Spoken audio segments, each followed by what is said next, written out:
Welcome to this edition of Hindsight is Horrifying, the show where three mostly normal and somewhat cynical adults discuss life as members of the TV generation. Now here are your hosts, Darth Jada, Jason Mitchell, and Adam B. Good evening and welcome to another exciting edition. Oh, way to just walk right all over my NPR thing I was going to do. Sorry, do it again. I was going to do an NPR thing. I was going to go, What's hello, the NPR thing? Hello and welcome to a very NPR edition of Hindsight is Horrifying. Dude, don't use your sexy voice on us. Because I have a sweater. You've almost got a tactile neck. It's and that's better. Well, your sweater is black and his is slightly darker black. That's true. So That's true. Yeah, it makes a big difference. No, that is it. And now he's short a slightly darker black one. We are being moody and pensive people, because you can tell we're like super. I'm like emo. You guys are. Death to America. Yeah. Oh, wow. Emo Phillips. Or whatever they do. Oh, emo. I miss him. I like My emo. favorite song is Stabby Rip Stab Stab. We are doing a classic film of horror. Some would call it psychological horror. Yeah, I would run with that. But the most impressive thing about this movie is that it is in the public domain. So we're going to be able to show it to you. So I'm going to get it started while Darth tells us a little bit about what we are going to be watching. Yeah, so this was a Jason Mitchell selection. As you hindsighters are very well aware, Jason loves to play this game where he falls down the rabbit hole of selection of incredibly odd movies. So he lets the streaming pick his movies for him sometimes. And this is the result of that process. So this particular movie is called Carnival of Souls. And gentlemen, I was surprised at the length of the synopsis, because some of the best movies out there maybe have like a 1 or 2 sentence summary, but this one is as follows. Mary Henry, Candace Hilligoss, ends up the sole survivor of a fatal car accident through mysterious circumstances. Trying to put the incident behind her, she moves to Utah and takes a job as a church organist. But her fresh start is interrupted by visions of a fiendish man, Herc Harvey. And as the visions begin to occur more frequently, Mary finds herself drawn to the deserted carnival on the outskirts of town. The strangely alluring carnival may hold the secret to her tragic past. And we have a movie. Yes. Woo! Here we have. So we are at the very beginning of Carnival of Souls, 1962 movie directed by the man with the greatest name in the history of filmmaking. Herc Harvey. Herc Harvey. Finally, you're showing a movie that was shot before I was born. They're hard to find. Aww. They're hard to find. He's so self-conscious. Talkies. That's why we're doing a whole a D.W. Griffith retrospective next year. Mr. Brown remembers the exciting days of vaudeville. Yes, exactly. Carnival of Souls is a movie. It is a low-budget horror movie. Surely. Made for I think the number's on the internet. $13,000. Yes. The director, the producers, everybody waived their fees, their salaries, whatever. The only person who was paid to be in the movie is the actress, Candace Hilligoss. Candace Hilligoss, who is still alive. Is she really? She is. Yeah, she is still 80 check it something. out. Because I think she was born in 35, 34, 35. I'm not doing math. She has Candace Hilligoss was not in much. No. Yeah, I was not familiar with her at all. Well, that makes sense. I think she was in an episode of Quincy. But this movie that we are now watching together was so bad and was received so poorly that her agent dropped her.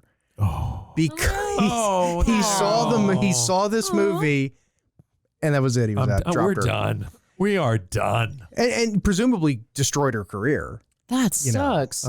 And that was it. And all because she was in a movie. It's not her fault. No. Well, an interesting fact about her, I was looking up how old she is. She's 86. She was born in 1935. She's only 5'2". She seems much taller in this movie, but she looks a lot taller. She was wearing heels, but even so, I don't think that can't be right.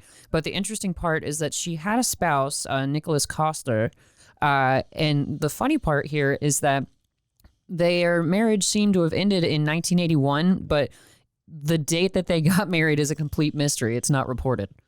It says question mark to 1981. So How fitting for the star of Yeah. Carnival of Souls, which begins in Utah. no, she moves to Utah. Oh, that's right. She moves to Utah. I think it was all filmed in Utah, though. Oh, I don't doubt Yeah. it. No. Our main character, Mary. is in a car that crashes through the railing on an old country bridge. But Because what yeah, caused let's the talk race? about why. Yeah. Well, because they were in a bit of a race. They were in a drag race going approximately 15 miles an hour. Not even. Not even. When they Yeah. were going over the bridge, I'm thinking they're doing 5 miles per hour. Yeah. You know, it was funny. Yeah. The magic of Hollywood. Yeah. The magic of Salt Lake City. Yeah. Where the rivers are made, they consist of pure tar. Yeah. And mud. Yeah, seriously, because the kids are drag racing, and there's not even really a big motivation behind that. It's literally she's in a car with 3 other kids and A some mentally mentally disabled man pulls up next to her. and he's like, "Hey, y'all want to race?" And they barely race, and then her car goes over the bridge, and all of her friends pass away, and she stumbles out of the river mysteriously. Nobody knows how she survived such a crash. They're Yeah. in muddy water. They could not even find the car. Right. Exactly. They had to keep sifting the river because the car, it's an old car. You'd think that it'd be heavy enough to actually just stop wherever it lands in the river because the current isn't going that fast. So It's But called, it was suspend your disbelief. yeah. But it was okay. cars back then were often referred to as boats. Yeah. Yeah. See? You So know. true. Yes. So- they went on you a know. 3-hour tour. No, so this movie is, if you're ever going to watch this movie, and it is, like we said, it's public domain. You can get watch it on it for YouTube. free, Yeah, so- you can see it for free. But this movie is sort of, if you think you know where it's going and you think you know the secret, the twist of the movie, you do. Yeah. It's the most obvious thing ever. It's not, I mean, she's dead. Let's just go ahead and say that. Spoiler alert. Jeez. She's dead. Yeah, she is. died, and that's why all these weird things are happening to her. Well, I figured that out pretty early. As you were saying, Jason, it wasn't hard to connect those dots, but I even wrote in my journal, like, Also an organist. John, this bathroom's been closed for 40 years.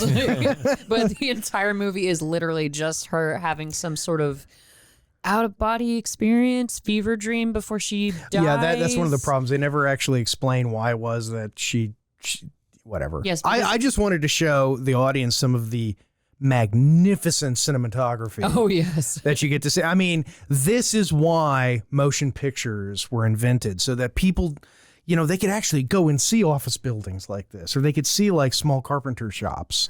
with Snap-on Tool. Did you see Yeah. the Snap-on Tool? Oh yeah. Girls on the back. It was awesome. I did not see Do it. you remember the Snap-on Tool discussion? We have to have had this conversation before. We did because Okay. I was listening to it. I'm blanking. I don't know what's happening. It's a tool company that just prided themselves in having, at one time, nude women, now very scantily clad women, advertising their tools. And there's a scene in there where all the guys are like doing some woodwork, and you can see all the Snap-on Tool Oh, okay. posters, calendars. Yeah, I in think the we did back. discuss this. On See, a prior keeping with the episode. common theme tonight of boobs, Yes, of course. which is actually sort of the overall arc of the show.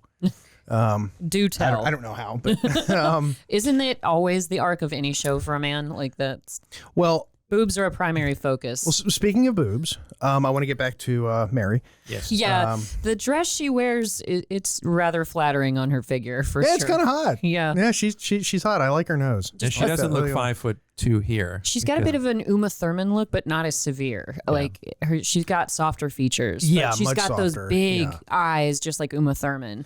Well, one interesting decision that was made, and I guess this is okay. Part of the enigma behind this movie is that it's a bad movie. Everybody knows it's a bad movie. The guys who made it say it's a bad movie. Oh, And I yet- don't doubt it. But and yet, you see this movie having influence on other people. Oh yeah, Romero. I've got tons of reviews. Yeah, I mean, Romero said this movie was what inspired him to make Night of the Living Dead. Oh, okay. I like movies where, yes, you failed, but I saw what you were going for. Yeah, you see the merits behind it. Yeah, I know what you were trying to do here, and I respect that. I respect it. I think it's kind of cool that they give her a weird a job. And what is her employment? Oh, I already mentioned this in the synopsis. She becomes an organist. Yes. Well, presumably she was one before. Well, it just says she takes a job as an organist, but she clearly played before because she's playing in her hometown, and she's a musician. Yeah. She makes it very clear that she's just taking it as a job. She's not a churchy. No. Churchy. Is that the term? That's the term. The Oh, churchy. okay. Good to know. She goes to the church to play and earn money, and then she leaves the church. Yeah, she thinks about it as a place of business. She Yeah, specifically, it's a job. She tells Pervy McPerverson this when because she's renting a room in a house, and she is. Senator Packwood? Oh, yeah. No, so I gotta find his name. Oh, you've got yes. the sheet. Cool. So yes. His name is Lyndon. Sidney Berger, but he plays John Lyndon. I want to show the audience here. This is the bridge where the accident at the beginning of the movie occurred. Now, when they shot this, they actually ran a car off a bridge. Really? And they found a town where the town said, if you pay for us to fix it, then you can do it. And you wrecked the bridge. Okay. Yeah, so they drove a car off a bridge. Did you hear how much he paid to fix it? No, how much was it? $13. Are you kidding? $13. Wow. That's pretty awesome. But if you look at it, it's just wood. It was Yeah, it's a just few plywood. beams. Like They it- just screwed a few beams together and they fixed it. But yeah, it was a different time back in 1962. It Yes, was. And- in Utah. Yeah. Yeah, In Utah. in Utah specifically. Yeah, this is the only movie I can think of that's like, what other movies are like Utah? Got none. I can't think of a single one. Any other state, Arkansas, Montana, West Virginia, there's movies that come up.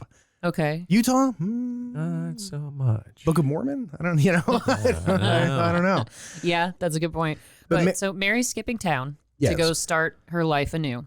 And She's gonna make it on her own. No, she's not. She's dead. who's that girl? Doesn't matter.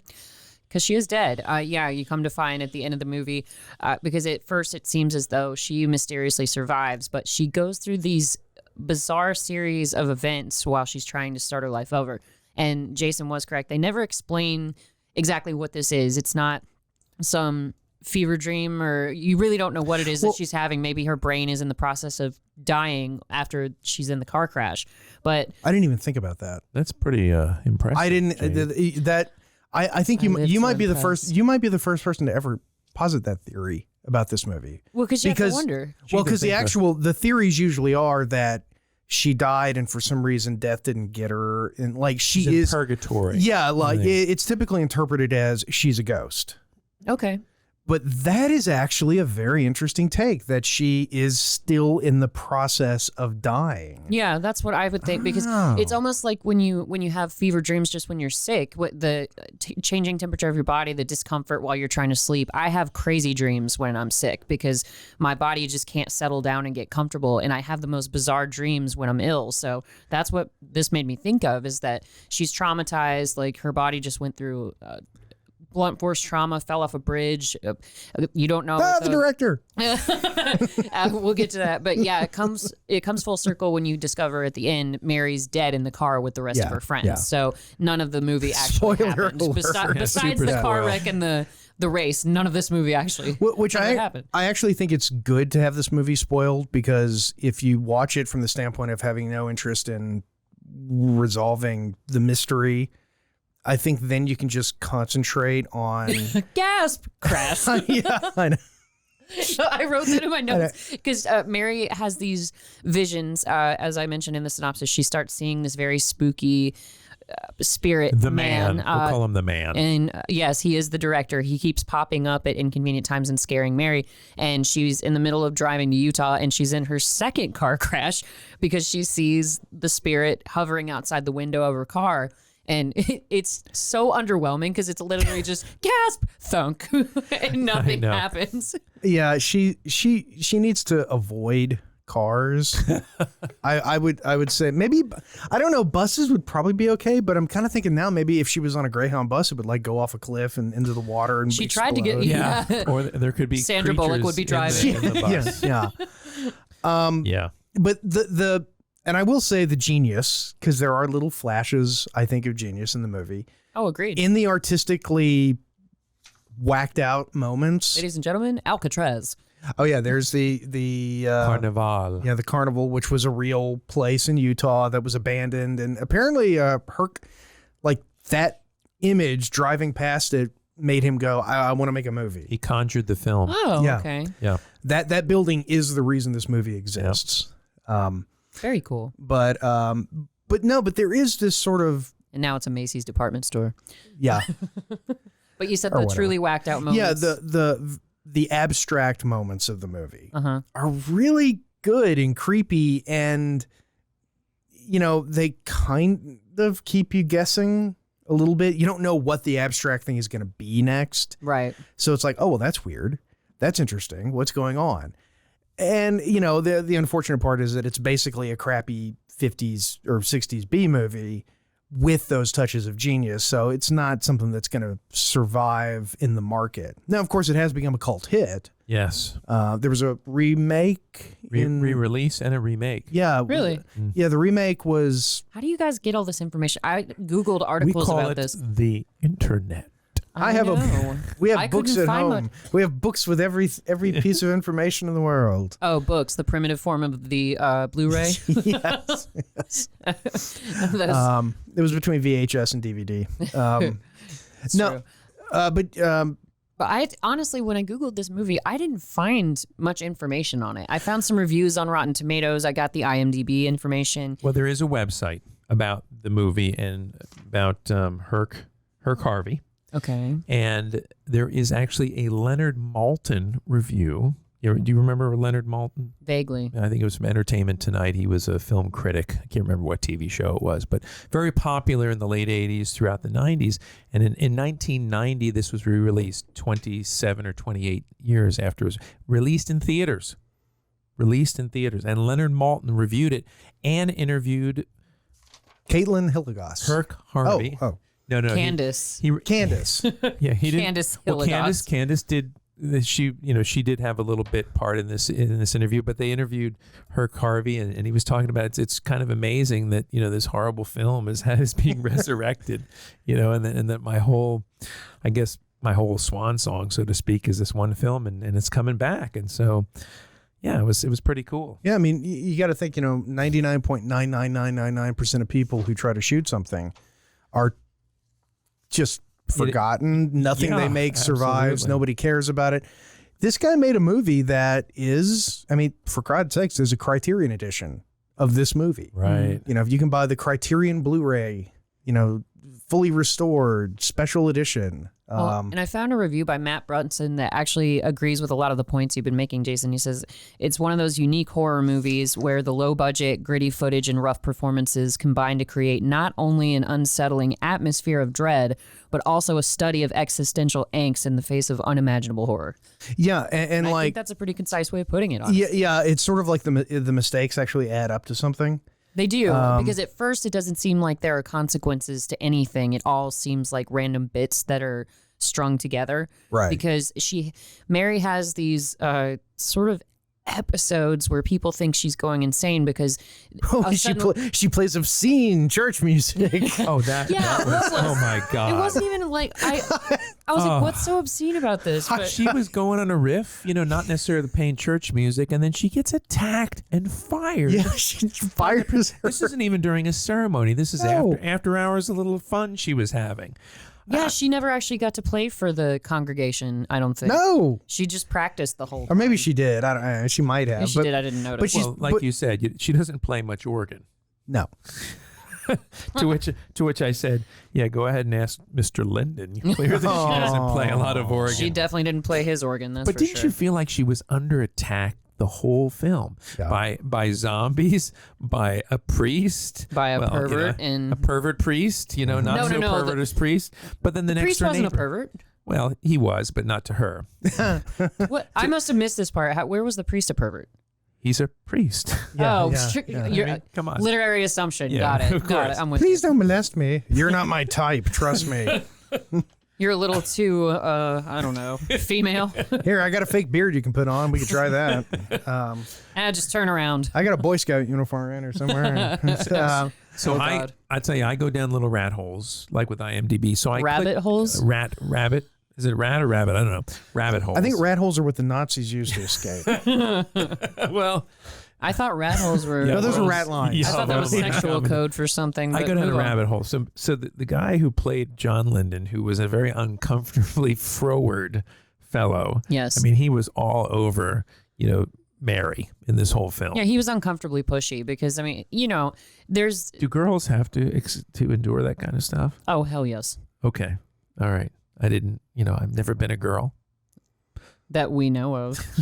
Well, I've dressed as a woman, but I've never actually really identified as a woman. Oh, yeah. Like, there are men like that. He wasn't scarily aggressive. Like, she ended up scaring him off because she sees the mystery spirit man and freaks out. And he's like, oh, she's nuts. And he runs away from her and leaves her alone after that. But, yeah, like...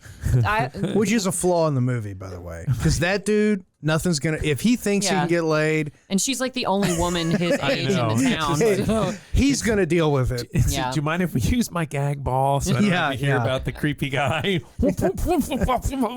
Oh, but yeah, women have to deal with stuff like that all the time. Like you'll go to a bar and some douchey guy might be hitting on you, and if you turn him down, suddenly you get called names like they assume you're gay or something like that, and just like. Oh, you hurt their ego when you turn them down. Yeah, I know. That's so offensive. Just because I walk into a bar holding hands with a guy, and people assume, I mean, come on. Give me a break. If I had a nickel.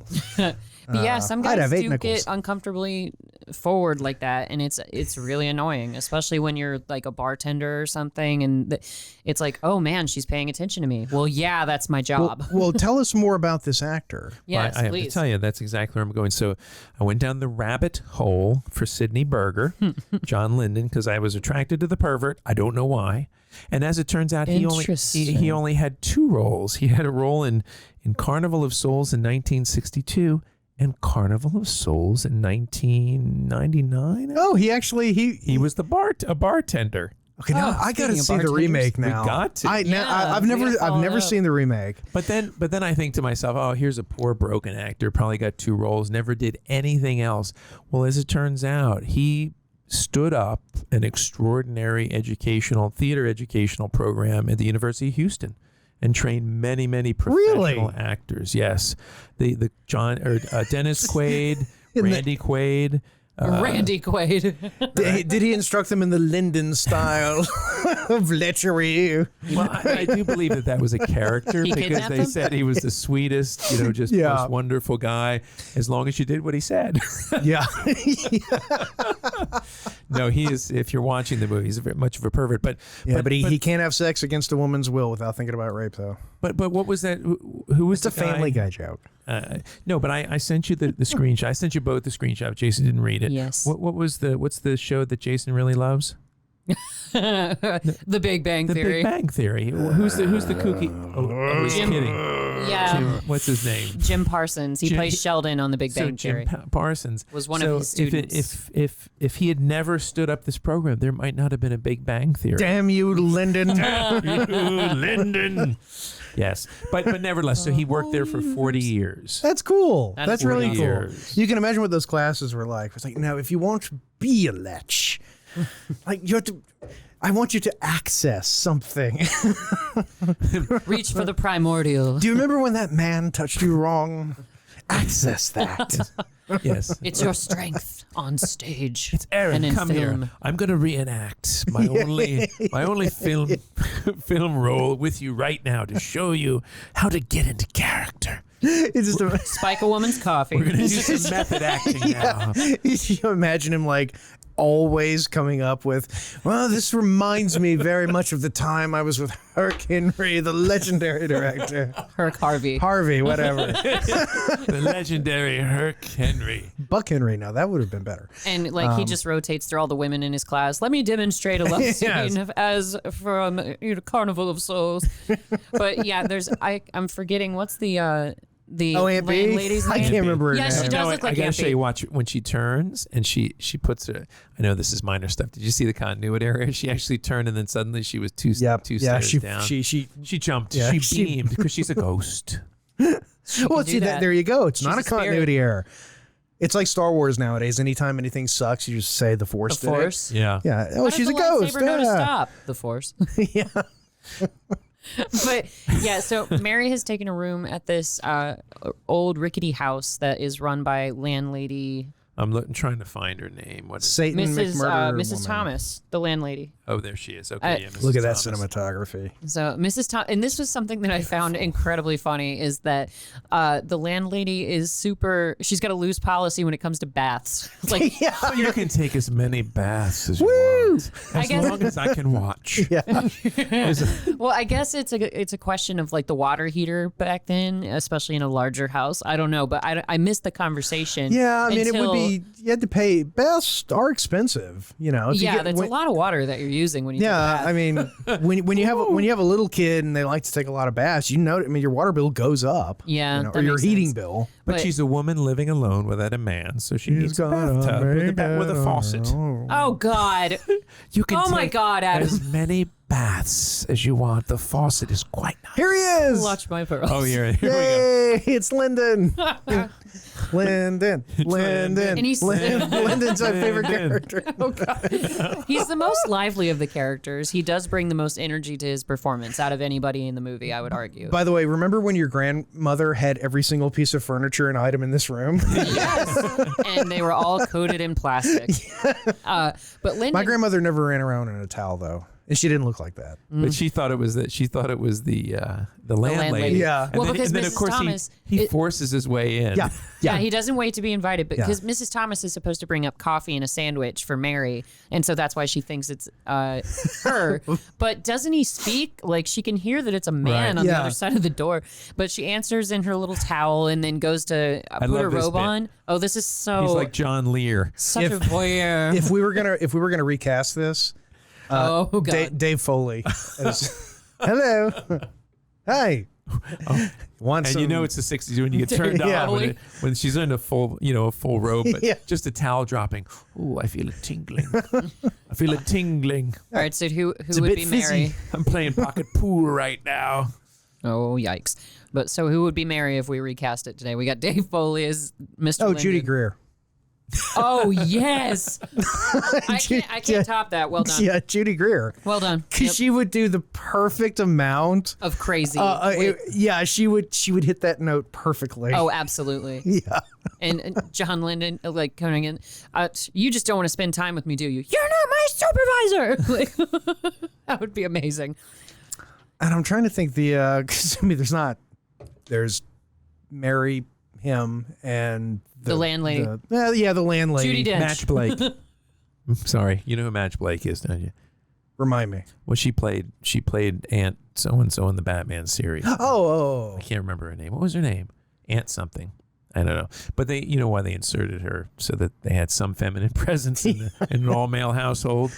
The young, handsome man, yeah. an older gentleman. They would begin to raise eyebrows without Yeah, I think eyebrows. Aunt Harriet. I think eyebrows were already Aunt Harriet. pretty much raised. The ambiguously gay duo. Duo. She's walking around like a slut, though. I mean, just in her I mean, come on. What a hussy. You know, Sexy. of course men are going to attack her. Well, yeah, she's clearly asking for it. I mean, my God. I mean, look at that those sexy underwear she's You wearing. can almost see a little bit of her neck. You can see her ankles. Dear God. Scandalous. And her wrists. Yes, she's a complete whore. She had it coming, for sure. But yeah, so her Carvey has made another appearance in the rental. Yes, the man has returned. Yes. And we're Half expecting him to be like, girl. yeah. Well, we're picking up the haunting aspect of it. Yes. Well, because she doesn't have an episode yet. That I think that occurs a little later, where It ramps. Yeah. Yeah, because and her episodes are basically, she essentially feels like a ghost because she's talking to a lady in a department store. She's getting a dress fitted and tailored for her, and then she's like, "Oh, I think I'd like to do this," and everybody that she talks to just completely, Screw you, lady. yeah, they don't acknowledge her whatsoever. Oh, no, and that's she's only after the. Oh yeah. In There's the they shake the screen a little bit, Yeah. and Yeah. suddenly no one sees her. It happens twice. I don't quite understand why. but she comes back. Like, Oh, she does come back. Yeah, she bounces back from these episodes that she seems to be having, and would you like a gallon of coffee? And some sandwiches. I love this part because Mrs. Thomas is seeing that she's a little hysterical because Mary just saw the man in the hallway and she's like, well, there's nobody here. The only man here is Mr. Linden and he's down the hall. And so she's like, dear, you might not want to drink that coffee. It's going to keep you awake. And I loved this line of Mary. Oh, she's yeah. like, coffee never keeps me awake. You know, it's just like, The horror. the dialogue in this. And this is, the landlady is Frances Feist, and it's unbelievable. She never did anything after this. Yeah. So what it was- yeah. Remarkable. You don't say. Yeah. Yeah, well, she died in the big explosive sequence at the end. Oh, that's you know? right. That's Oh, they right. cut. That's right. That was cut. That was cut. Well, It's actually, like how the shark died from cancer in Yeah. Jaws, but they had to change the ending. actually, we do need to take a break. But when we Yes. come back, there is a little bit of that actually did happen to this movie. So, Okay. yeah, I so- can't wait to hear about Yeah, it. so we'll be back in about 1 second. And we are back Ew. with a slice of just brilliant cinematography for you. Feast on Would this. this be film noir? Or not quite? I'm going to say it's not film noir. Okay. Um, Sorry 'Cause to I don't- upset your ensemble. I think film noir and horror have to be separated. Okay. Because I'm trying to think off the top of my head of a noir movie that's a straight horror movie. So for the hindsighters who might not be familiar with these terms, what is film noir? Well, film noir is it's a genre. Yes. It's Like detective films, right? yeah, it's noir is dark. It's a bit gritty. It's I can get the black and official white. definition. Well, I don't. Yeah, it's funny because it's one of those. It's sort of like pornography. You know it when you see it. I know it when I see it. But it is. It's typically something that would. It's a subset sort of the detective genre. Although I'm sure there are people that would probably disagree with that. Yeah, it says a style of genre of cinematographic film marked by a mood of pessimism, fatalism, and menace. The term was originally applied by a group of French critics to the American thriller detective films made in the period of 1944 to 54, and the work of like Orson Welles, Fritz Lang, Billy Wilder. Yeah. There's menace. They're here. They have all the ingredients. There's I definitely mean, fatalism. it may well be. If we could get some Frenchmen to just say it's film noir, then it would be film noir. It is Get Eddie film noir. to- Film Ah, noir. Lyndon. Eddie is on the phone. We like Lyndon. It's very Je popular. t'aime, Lyndon. Je t'aime. He and Jerry Lewis. We love Lyndon. Oh, he is so scuzzy and he likes to touch the ladies and they don't like it. Oh, we love this in France. What was that impression morphed into something else? toward the It end? started going sort of Italianish. It was Pepe Le Pewish, and then it turned a bit Italian. Yeah, Well, hello. Hey, just- I am from Paris, France. he's I will count. So this is the part where he tries to rape her. he's molesting this girl. Just be quiet over there. Hey, ciao. Yeah. Let's be very, very clear in this scene. Yes. You mind if I slip something in your drink? What does he tell her? It was like, Yeah. It keeps him in a good mood and makes him a happy working man, basically. Because and it's like 8 a.m. oh yeah, yeah. Nothing like bourbon at 8 a.m. Yeah, Putting he's in hitting her the coffee. Yeah, he's trying to, but she's covering her cup. And later, I made a note about this because she just keeps her hand over her cup, and that's another thing that ladies have to deal with. Like when you go out to a bar, you either get your girlfriend to watch your drink when you go to the restroom, or you keep your hand over your cup at all times to make sure that Right, nobody right. can slip anything in there. So being Hey, a that's girl not is just a lot of a fun. girl thing, and we've talked about that on this show. But Okay, you my know what? friend Fair enough. who ended up, I know, but for the most part, men don't feel the need to do those things. Like all Not I know generally. when I'm at the manhole, I keep my hand like You keep your hole covered? Yeah, I keep. I wear a chastity plug. Yeah. oh, smack that visual right I out of my forgot the head. combination. Oh, dear God. Call a locksmith. So It's a mobile tower of power is what it is. so Herc Harvey. We're going dark. This is Double film, pro clutch. double Well noir. done. Well done. Herc Harvey, which sounds like a 50s porn name. Ooh. Because it would be like a porn name, but kind of 50s-ish. Yeah, you yeah. know? It's a light porn name. Porn light. So Herc Harvey. Yeah. What about him? Herc. Herc. He did have that interesting, event occur in a filmmaker's life where you make a movie. It's not very good. Huge financial failure. Although you didn't put that much money into it, but it flopped. Well, it was $13,000 in 1962, and adjusted for inflation, that's $42 million. So it was quite an investment. And God knows who chipped in and who was expecting their money back. That's right. Was there an Italian contingency? I don't know. Well, no, because Herc is still alive, or was still alive for a long time. He actually, when they did the big reunion in '89, I think, right, when the movie was sort of rediscovered, he actually showed up. He was in his makeup. That's awesome. I thought that was kind of neat. That it's like, look, if you were a part of that, celebrate it, enjoy it. Absolutely. It's like people give. I saw somebody made a joke about Ernie Hudson, Winston from Ghostbusters. From Ghostbusters, yeah. And that he was always trying to, their sort of implication was that he was always trying to milk it.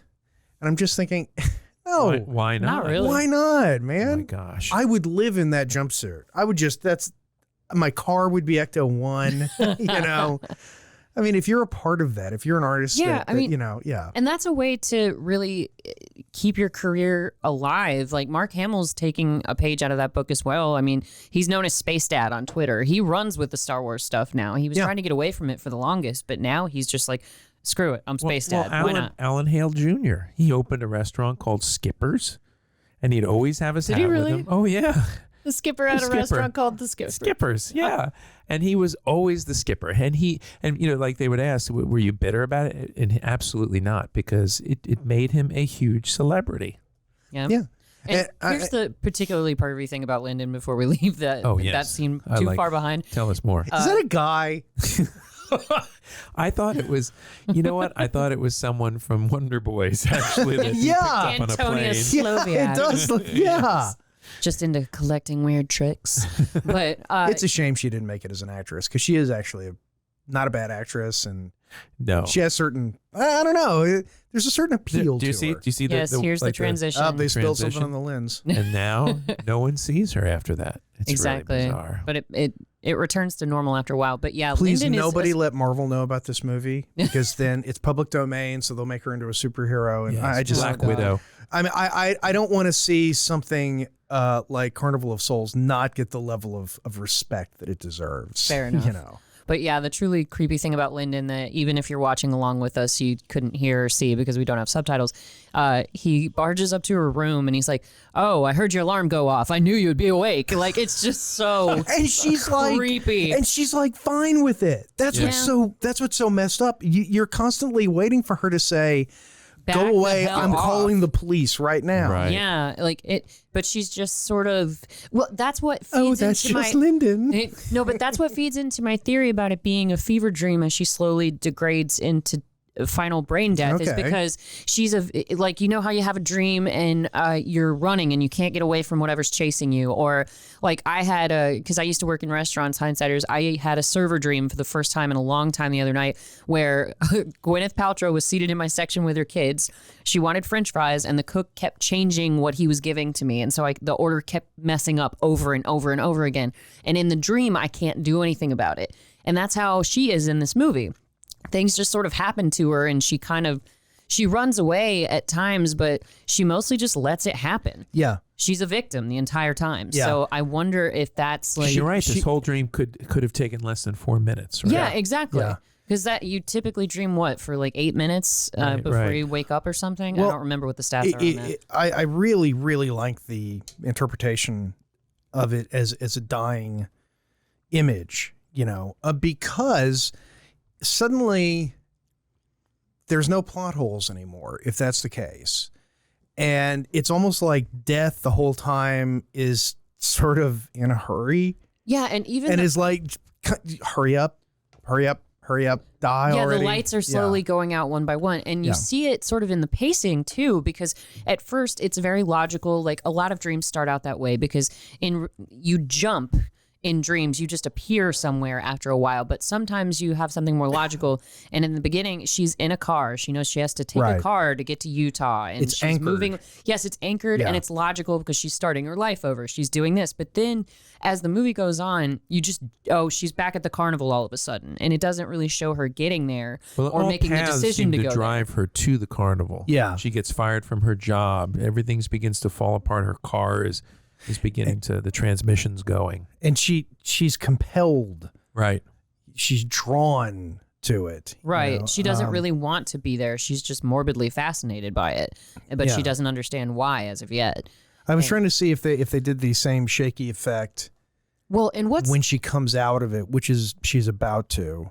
They did not. No, I did distinctly notice. Okay, all right. Did not. Well, because her kind of dropped the ball on that one. Well, he's about to make another appearance because she winds up or that effect costs like $10, and we're not doing it twice. We're out of money. Could almost fix another bridge for that amount. But so what? Maybe I missed this. What's the significance of the bird in the tree? Because both things that bring her back to this semblance of reality.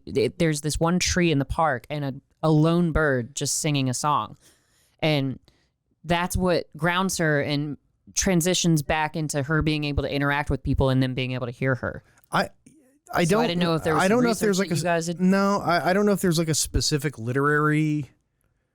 Well, I did notice that both times when she came out of her trance, there was a bird. There was like a bird singing. That's exactly what I'm saying. Singing, and I was wondering if they reused the exact same footage. Oh, they absolutely did. But both times it's a bird. Like because with this one though, I don't know the significance of it because in most literature and film, like crows always, they're omens of death.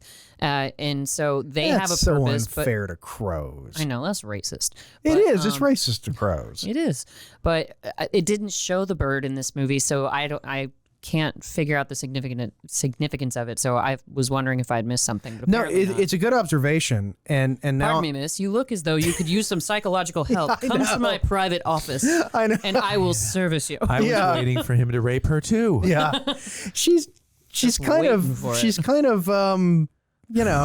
She finds herself in potentially compromising situations. I would not want to chaperone her to the cotillion. No, it would be that would be a stressful evening. How many times did you get raped tonight? God. Chaperone, you're fired. I guess I dropped the ball. Next fall on CBS. Oh no. And the way that she's even sitting in his office, they're both, it's almost like a stage play because he's sitting behind her, which is awkward in and of itself. And she's sitting in a chair next to him, but she's ahead of him facing the same direction. How much would you pay to see Bob Newhart sitting there? Oh my God. And then, oh my God, you tied the universes together because it's a dream for her this whole time. And he can be like, something similar happened to me once. Yes. Yeah, exactly. Oh my God. In fact, that's who we should, in his prime, replace Herc with Bob Newhart as the man. Oh, that'd be great. Hi, I was just thinking we should be going. We're late. You're dead. Did you know you are? You know you're dead, right? Tracy, we've been over this. We diagnosed you. Oh, Bob Newhart. 4 months ago. Such a legend. Seriously. That's why I have his tattoo, right? Big old Bob Newhart on my butt. We were in the Navy together. If you were there, you'd understand. So in a sort of typically early 1960s zeitgeist, the woman is sort of immediately thought to be crazy, right? Because that was kind of the or hysterical. Hysterical. Yes, he specifically uses that word, like at the park, because so the man manifests when she bends down to get a drink from the water fountain, and she stands back up. The way you said that. Bends down to get a drink. When the man manifested when she bends down. Oh my God! I just manifested. I'm manifesting. It happens. I'm manifesting. I'm arriving. We're only human. Girl bends down, we manifest. Soyuz, this is Apollo. Prepare for docking. Oh my God. Sorry for I manifested a little early. Sorry about that. It happens to the best of us. I'm really tired. It's been a stressful day. I was really drunk, But so she... You don't get this in a Leonard Maltin review. No, you do not. When she stands back up, the man is standing next to her, having manifested rudely in public. I'm surprised he didn't get arrested. But it's actually a different person. And she runs away. And the doctor just sort of catches her by her arms, and he's like, "Stop! Calm down now. You're being hysterical!" Like, and just shaking her in the middle of the park. So Well, I think we need to do a word tales on the origin of the word hysterical. Let's do and it. I get to do it because I'm the woman. because you know where hysterical comes from, right? Tell the hindsighters. Well, I'll tease it because we'll do an episode. Just think of the fact that hysterical and hysterectomy are very similar. And we'll leave it at that. I have never connected those two things. It literally means woman crazy. Wow. Yeah, no, hysterical is woman crazy. A man, technically, if you use the old literal word, or meaning of the word, it is crazy because her woman parts are all acting up. Oh, she's crazy. No, I've heard all of that. It's just that I didn't realize that that's what what it translated to. Yep. That's crazy. Yep, it's That's hilarious. yeah, there you go. So women and lefties have been slandered with words. Those are two words we shouldn't use anymore. Lefty? Well, we shouldn't use hysterical because it's horrible towards women, and we shouldn't use sinister. Now, explain about that one. Sinister means left-handed. Does it really? Yep. Man, my English degree was useless. Yes, it was. Anyway. Moving on. So is Herx. Wow. He ended up a haunted carny. Yeah, well, he to his credit, he had a vision. He saw this place, salt air, salt something was the name of this sort of recreational area that really did exist. Okay. In the Salt Lake. Which does look like that, and it's weird as hell. The colorized version of this is actually kind of worth watching. Oh, I don't know if you've ever I'll have to rewatch it in color. Yeah, the Riff Tracks guys, when they did the colorized version. I need to watch the Riff Tracks version. We'll definitely watch it for sure. You have to watch the live when they did the live show version. I'd love to do that. So she's in the carnival area now, and weird things start happening. Such as? Things like start moving. The gongs start moving, and then she's on the slide, and a mattress goes down the slide. Some homeless man's I'm looking mattress. at the top there. It's like, something's about to happen, something's about to happen, something's about to happen. And whoosh, there's Herc Henry, whatever, throwing a mattress down. Herc Harvey, God. I think the Riff Tracks guys I think it was on the live when they did a thing where that was Nick Nolte's mattress. Oh, man. Mike does a great Nick Nolte. But the location was a real place. It was, it was a tourist thing. It was designed to, be a hopping tourist spot in Salt Lake City, Utah. Oh, excuse me. And saltwater bathing. Did that look like her? I'm just wondering if they put them together. Like I think that. they did A little bit. Yeah, The ladies on the sign. Yeah. Yeah, I think that was just good fortune. Yeah. On their part. I'd kind of like to see this place in full swing. It would be an entertaining. Well, that's the thing. It's inherently creepy because if you've ever seen the Salt Lakes, No, I've not. they're like, if you ever fly into Salt Lake City and you go over, you fly that way and you see the whole thing, and it has a very weird vibe to it. Oh yeah. And that might just be me. I mean, I'm sure there's people in Salt Lake City who say I was crazy. You're being hysterical. Yeah, I'm Jason. being hysterical and sinister. But it has this kind of weird vibe to it because it's like it doesn't feel right. All of Utah, you feel like you're going back in time. Right, of course. Because it is for many reasons. Well, it's an incredibly ancient place. Whenever I was there, I remember I was on the phone with LJ and we were talking, and I was looking at this mountain range outside of the hotel. And I wanted to know what the name of the mountain range was, so I looked it up, and it was a Wikipedia article, and I looked at it, and it said the age of the mountains was something like 15 million years. Over 50 years old. And I realized those mountains hadn't existed. Well, by the time those mountains came into being, dinosaurs had been dead for 35, 40 million years. Right. Like, holy crap, this is an old place. Yeah. And it feels like, and that's where Skinwalker Ranch is in Utah, in the northern parts of Utah. It's a weird place. And so the movie, I feel like it actually does kind of channel the vibe that I actually felt there, you know, and I think that's pretty impressive. And maybe it's because it was a local director. I don't know. It's possible. Oh, God. So, yeah, she tosses a penny randomly. And then that's on the screen, and I sound like an idiot. Yeah. I know. And the weird thing is, if she doesn't see it, is it really scary? You know, she threw a penny and the body was down there. She didn't notice and walked off. You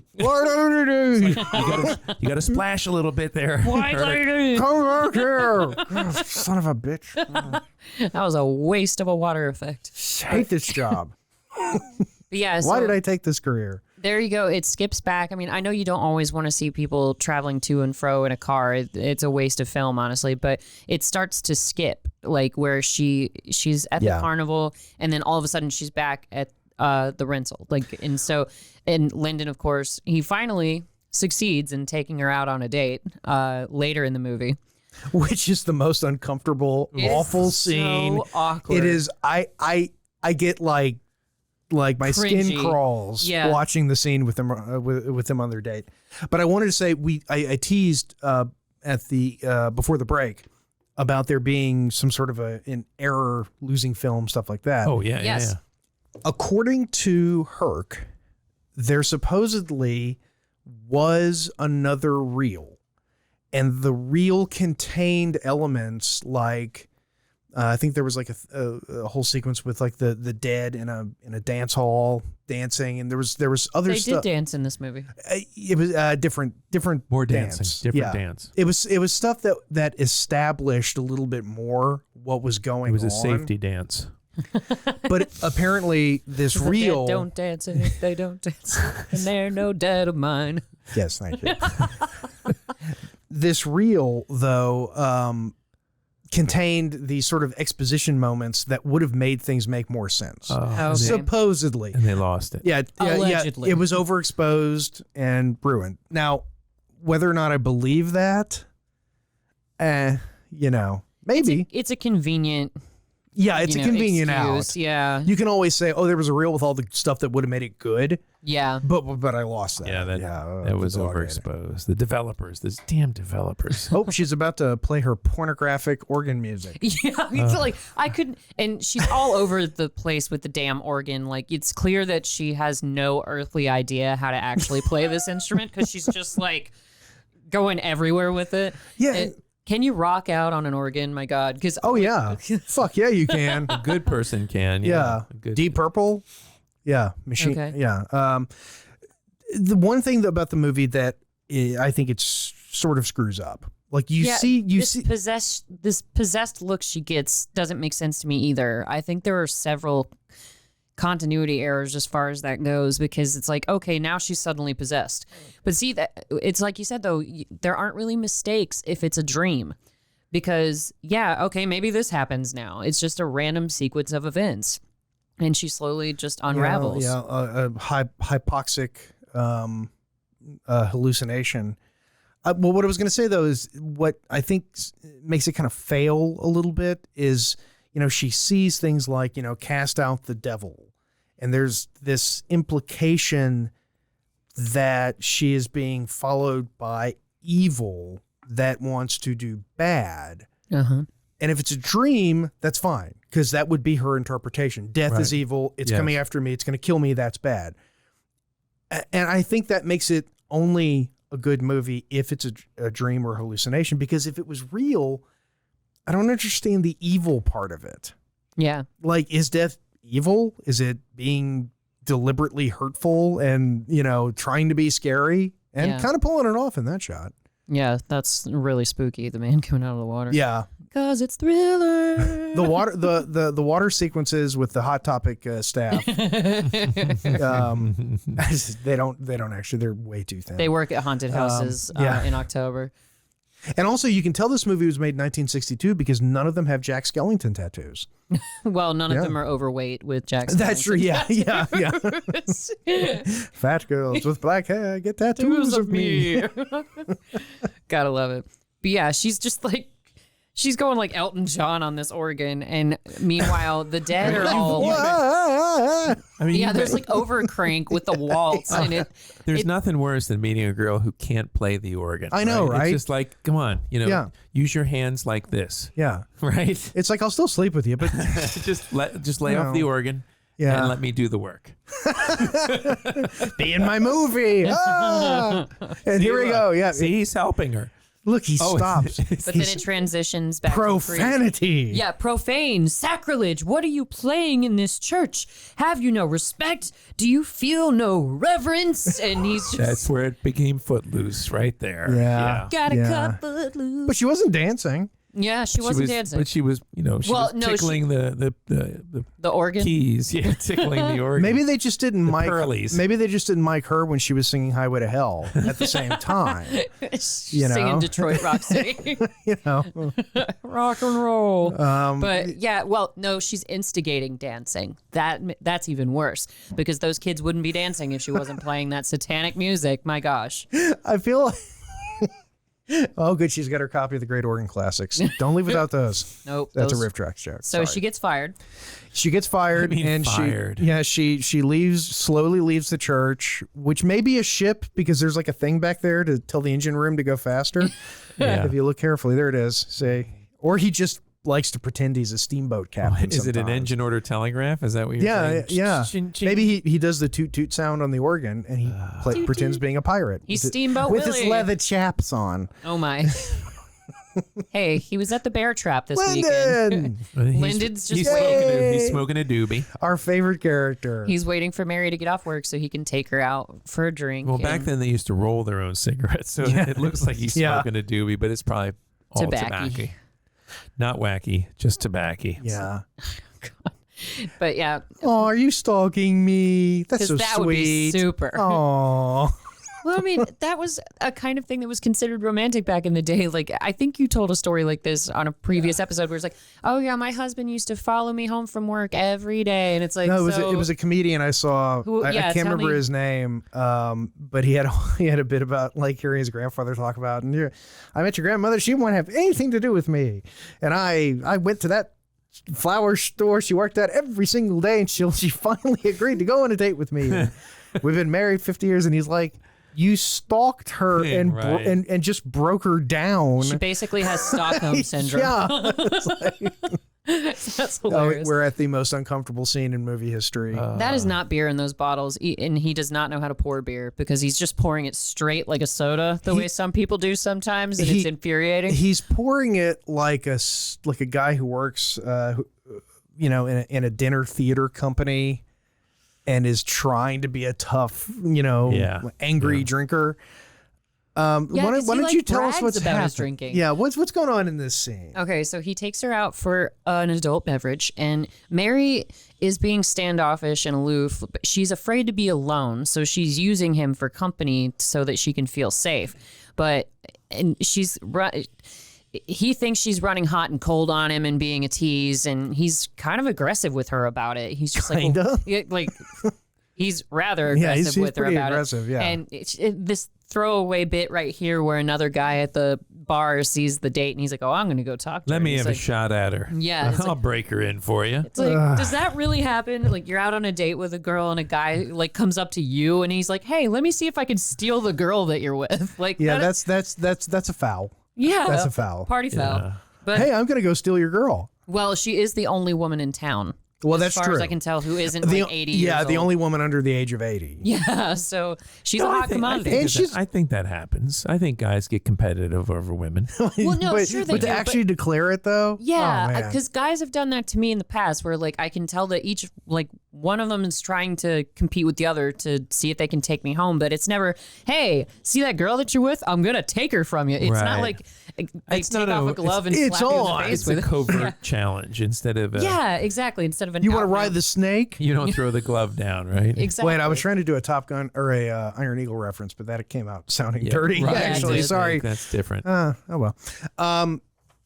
So she's going a bit off the rails. Yeah. And the really sad thing is that Lyndon would probably be considered charming if he was more if he was better looking conventionally. That's a good. speaking. If that was Dean Martin or Brad Pitt. Oh, girls would love it. Like Eliza Schlesinger has the best joke about that, where she's like, "You never see a girl in a bar where a hot guy's hitting on her, and she's like, ew, get away from me, you male model." That never happens. So it's the fact that he's average looking that's basically saving her from being. Well, I don't know. It's assaulted. 1962 in Utah. He might be a good-looking man. You know, I mean, I have seen the other men in this movie, and he's better looking. I don't know that I'd say the psychiatrist is better looking than Lyndon. Well, He's older, but You do remember what the budget was for the male actors. yeah. yeah, they couldn't afford Dean Martin on that budget. Well, and only one got paid. Yeah. Yeah, if he was more conventionally attractive, he'd probably not come off as creepy. Yeah, It's I a could see sorry that. state of Well, no, you're society. right. Yeah, if it was Dean Martin, it would be charming. Yep. Oh, come on now. Be like, It keeps me focused. It makes me a good employee. Yeah. You know? Ha ha, Dean Martin. Being liquored up is so great for my career. All right, I'll take a splash, Yeah. Dean. That's all right. But when Lyndon says it, it doesn't come off that way. Because, like, Imagine the breath. Just imagine. he hasn't even hit a consonant I yet, know. and her eyes are already like Oh, cartoon God. X's. You can imagine tears welling on her eyes. God, your breath would stop an elephant, man. She's not actually, that wasn't her cue. She's hallucinating from the breath. And they just went with it. That's what causes the next episode, actually. They couldn't afford to do the wobbly thing, so they were like, Lyndon, breathe in her face after you're all liquored up. That'll make her into a ghost again. It's amazing that old ladies have always had old lady houses. You know, like, That's the most substantial thing you're going to say all no, night. I'm just saying, I'm looking at an old lady with an old lady house. It looks like old lady houses when I was a kid. And I always assumed that when they were younger. They had more youthful taste. Yeah, no, I guess old ladies are just old ladies. They're born that way. Oh, here we go. This is the scene. Cringy scene. This AFI was torn. It was either the kiss at the end of Casablanca or this. And it was tough. It was a tough call. Yeah. You know. Ultimately, you know, the bogey people, they maybe, I think, bribed some folks, so they got the win there. But we're about to ramp things up again into sort of the third gear of her hallucination or whatever is happening. Yes. And that's going to begin with a scene that we will pick up after we take a quick break. And we will be back in about 1 second. And we're back. Hello. Yeah, it's good to be back. I smell a rape. I smell a rape. What does rape smell like? Whatever this movie is. It smells like a And lavender this movie, lubricant. This movie does seem like it has a smell, sort of like a musty, you know, like your grandmother's attic smell. Musty lavender.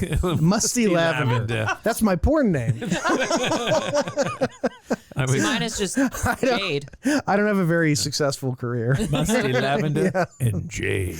Yeah, there's one part of Eastern Europe very popular, but everywhere else, you know. Thanks, Latvia. I moved the chest of drawers somewhere in the house now. So she throws him out. Well, after he makes and the reason why is because he's trying to put the moves on her, but then when she looks in the mirror, she sees that it's Herc Harvey, the man. Yeah. And he's kind of like from his he's makeup. nuzzling. He's rather close, and He was very nuzzling. he's kind of like rotted. I guess from their makeup, it's supposed to indicate that they're dead. Like all of the dead people who were waltzing and dancing at the carnival, they have just like this black makeup. So I guess they're supposed to look decomposed. Yeah.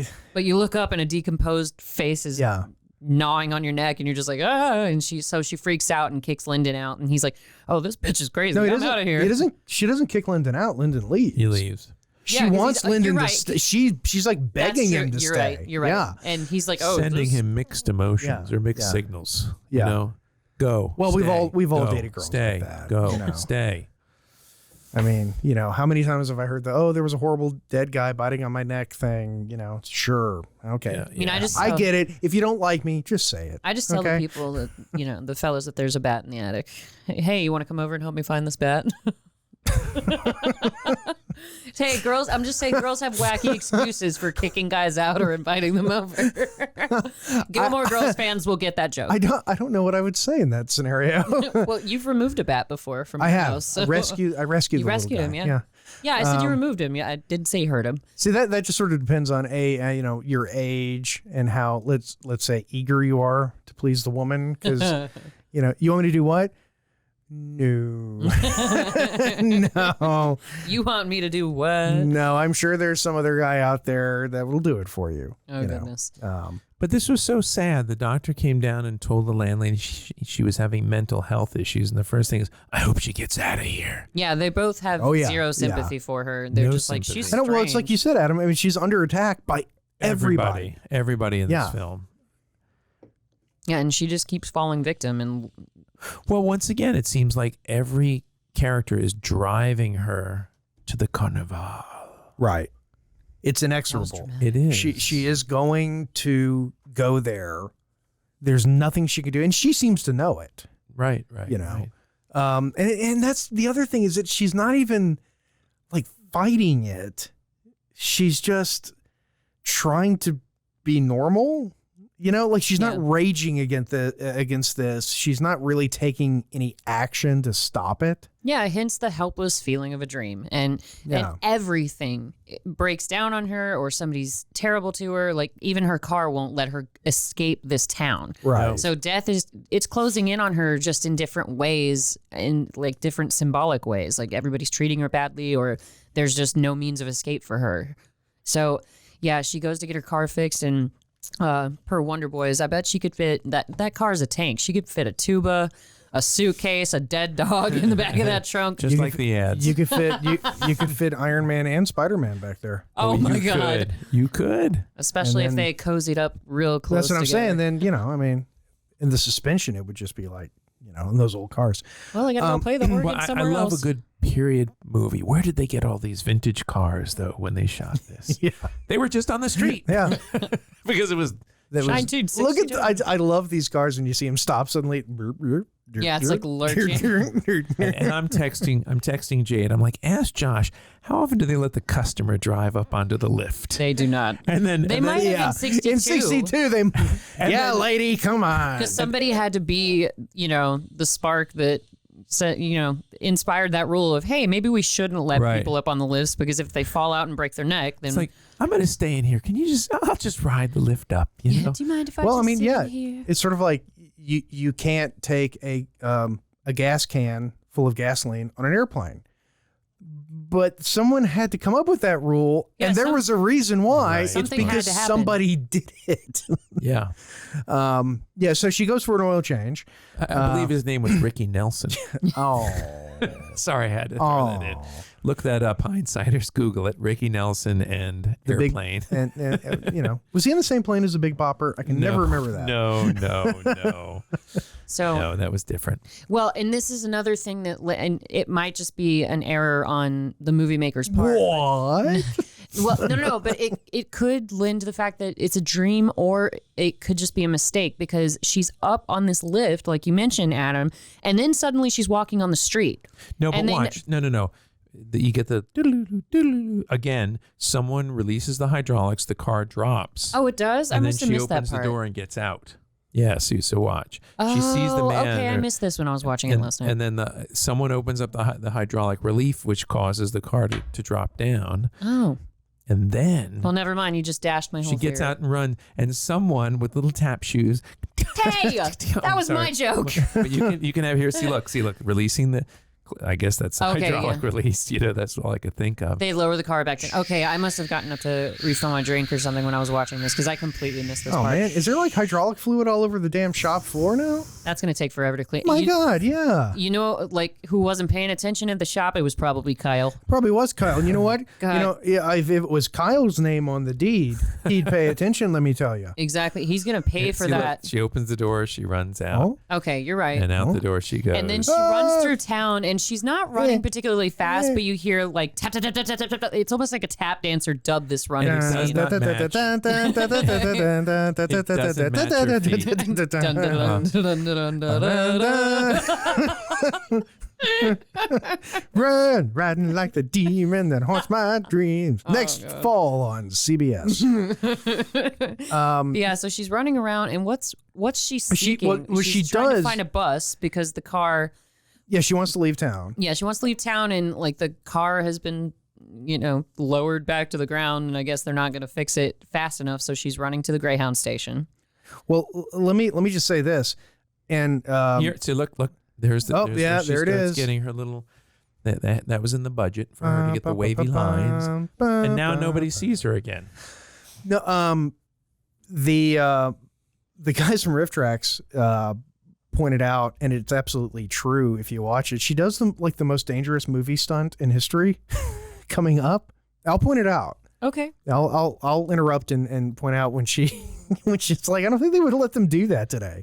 Yeah, because we do need to start wrapping it up because Mr. Brown does have somewhere to be this evening. So, so she is trying to get out of town, but she's drawn back to the carnival, and nobody can hear or see her at the moment. So she goes back to the carnival, and the dead rise out of the water, and they start to chase her.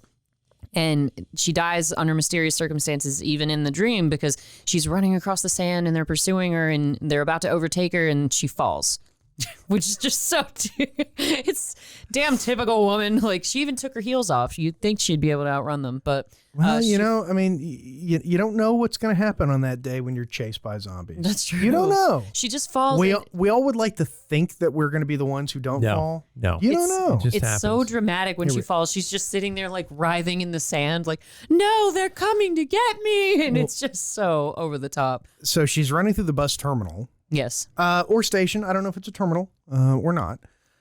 It gets on the Edgar Winters tour bus by mistake. Nice. Oh my God. That's not mine. I stole that one. It was still good.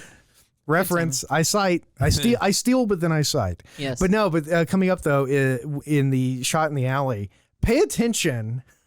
I thought it was the car that when the hits van her. almost hits her. Yeah, because I was like, "There's no way she didn't do that." And holy shit! No, she did. Yeah, stopped. yeah. And I'm gonna leave the movie up on full screen so everybody can see. Yeah, that is an incredibly dangerous stunt. You're totally right. You have to trust that driver, and it's not like they had Hal Needham on location. No, it wasn't. Yeah, I was about to say it wasn't Hal Needham. I would have trusted Hal Needham, but anybody. Oh, special stunts done by Tony. Like, you don't know who's driving that car. And they may not have even had permits. That would have been a real driver that they just it might have been. It's possible. Yeah, the car stunt coordinator had. Oh, here it is. Here it is. So she's waving at the van, Please at the van. stop, Oh my God! Oh, Which I mean, okay, if she had fallen. Oh, she would have been. He was going to drive over her if she fell. Well, because he can't see or hear her, but that's on her for jumping in front of a car when she knows that nobody can sense her. No, but I'm just talking about the actress in the scene. No, I totally understand what you're saying, but in the context of the story, that's on her because she shouldn't have jumped in front of a car when nobody can see or hear her.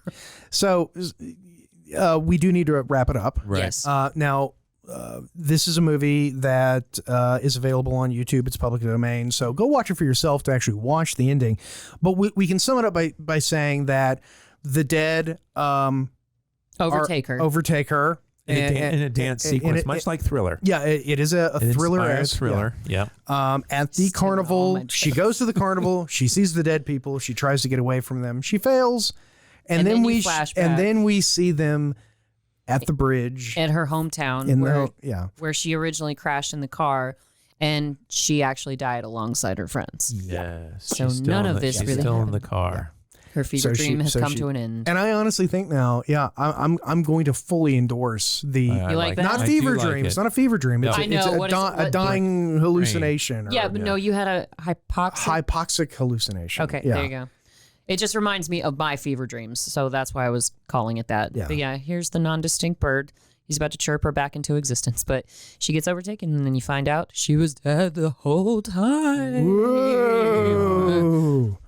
What a twist. So, Jason, I think you're the only one who can Alpha Seinfeld us on this one, because this is the first time we've seen it. Never heard of it before. It's a 5, because I mean, it's just as good now. I didn't watch it when I was a kid. I think the first time I saw it was probably about 15 years ago. In fact, no, but still, that's a long enough time ago to see. Like, did it change? Well, did it evolve for you at all?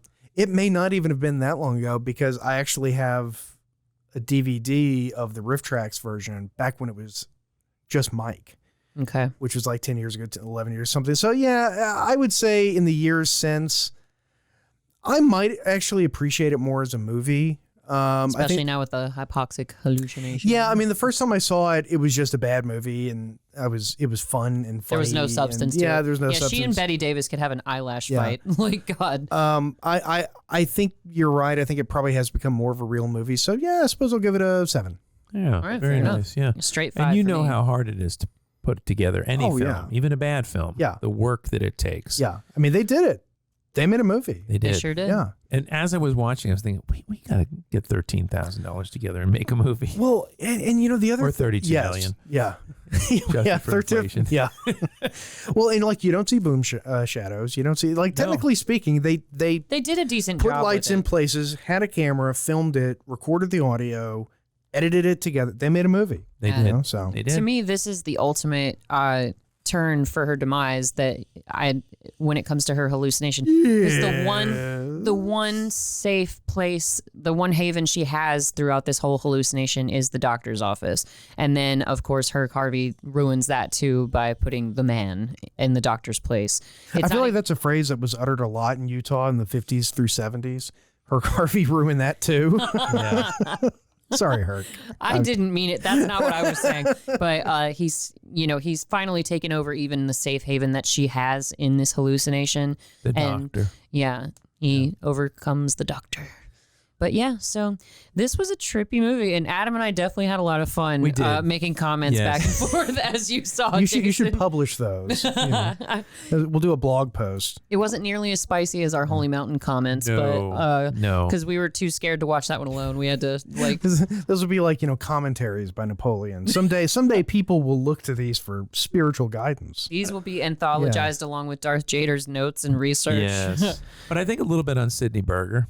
With the Post, it would be valuable. The guy that put together the University of Houston. Yeah. I don't see why not. Pervy fellow. But I read a little bit about him. Well, bring us home. Hindsighters, this has been one trippy ride, or like they say in Wonder Boys, man, I bet that book of yours was one nutty ride. That's how I felt about this movie. I genuinely enjoyed it for what it was, though. So, Jason, thank you for bringing this into my existence. I appreciate that. Well, you're very welcome. I'm a better person now than I was, yesterday. Yeah, this, like I said, it's a movie that I think That's arguable. people should watch. Agreed. So go check it out on YouTube or wherever you want to stream. But if you want to see it for free, go on YouTube. Yeah. So, Hindsighters, thank you for joining us for your hind time, for your drive time, your That's listening later. time, your hypoxic hallucination time, your floating heads time. This has been Darth, Adam, and Jason with Hindsight, and good night.